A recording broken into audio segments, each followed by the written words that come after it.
मेरी उम्र 40 साल है और यह तब हुआ जब मैं 28 साल का था। मैं भारत के असम राज्य में रहता हूं। एक दिन मैं अपनी कार से घर जा रहा था, तभी अचानक दो बाइक मेरे पीछे दौड़ती हुई चली गई। ऐसा लग रहा था कि बाइकर्स एक दूसरे का पीछा कर रहे थे या कोई रेस लगा रहे थे। मैंने कार को साइड पर कर दिया और गाड़ी चलाना जारी रखा। लगभग 5 मिनट के बाद एक पुलिस वाले की कार मेरे पास से गुजरी। वे बाइकर्स की तरफ जा रहे थे और उन्होंने मेरी कार को रोक ली। कार से एक पुलिसकर्मी नीचे उतरता है और मुझसे उतरने के लिए कहता है।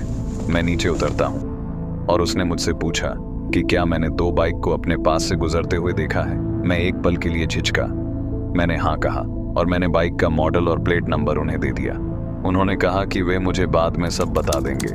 मैं अपने ऑफिस में अपने कंप्यूटर पर काम कर रहा था, तभी अचानक मुझे अपने कंप्यूटर पर एक अनजान ईमेल रिसीव हुआ।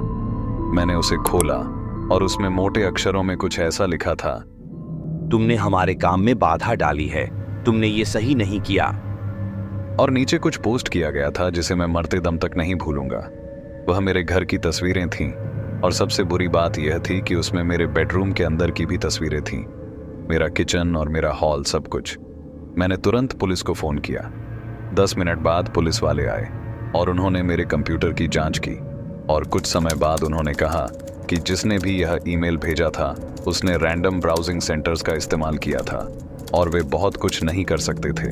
लेकिन एक पुलिस वाले ने कहा कि वे निगरानी के लिए मेरे घर पर एक पुलिसमैन लगा देंगे। एक पुलिस वाला 5 दिनों तक खड़ा रहा। छठा दिन मेरे जीवन का सबसे भयानक दिन है। मैं अपने किचन में सो रहा था, तभी अचानक मुझे पुलिस वाले की रोंगटे खड़े कर देने वाली चीख सुनाई दी। मैं बाहर गया और मैंने जो देखा उसने मेरे खून को बर्फ में बदल दिया। 2 आदमी जो काली पैंट और काली जैकेट पहने हुए थे और वे पुलिस वाले को चाकू मार रहे थे। उनमें से एक आदमी मेरी ओर मुड़ा। मैं उसका चेहरा अच्छे से देख सकता था। उसके चेहरे पर एक डरावनी मुस्कान थी और उसने चाकू निकाला और भागने लगा। जब दूसरे आदमी ने मुझसे कहा कि हमारे काम में कभी भी टांग मत अड़ाना, अब तुम्हारा भी वही हाल होगा जो इस पुलिस वाले का हुआ। मैंने यह देखने के लिए इधर उधर देखा कि क्या मेरी सुरक्षा के लिए कुछ है, और वहां एक पुराना क्रिकेट का बैट था। मैंने उसे उठाया और उस आदमी के सिर पर मारा, जिससे वह गिर गया और खून बहने लगा।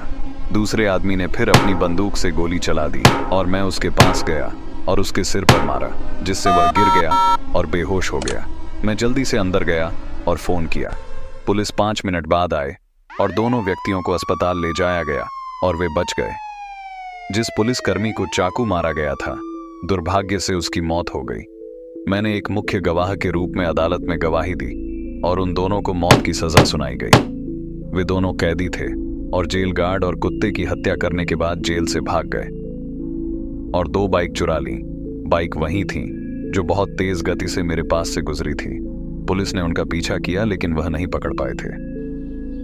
मैं आज भी उस पुलिसकर्मी की कब्र पर फूल रखता हूं जिसने मेरी जान बचाने के लिए अपनी जान गंवा दी।